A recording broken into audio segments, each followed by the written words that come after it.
My name is Andrew, and I'm the founder and CEO of Riemann Computing, formerly known as Stark Drones. We're trying to build a wide variety of different technologies, the core being data compression, centered around disrupting telecom and infrastructure as industries. People are building massive data center buildouts, but not only that, these data center buildouts are extremely insufficient. The way that we're processing data needs to be dramatically improved. Riemann Computing wants to solve that.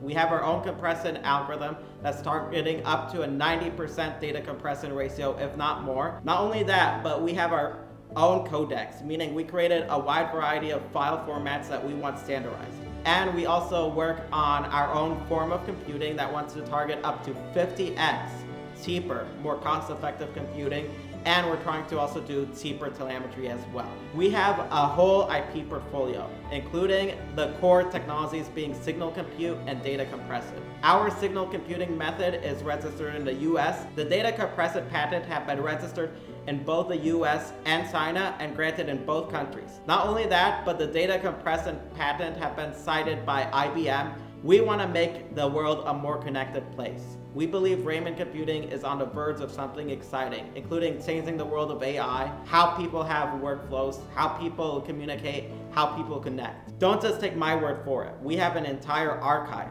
of data that's available for you guys to view. As always, none of this is investment or financial advice. Please do your own due diligence and research. Thank you.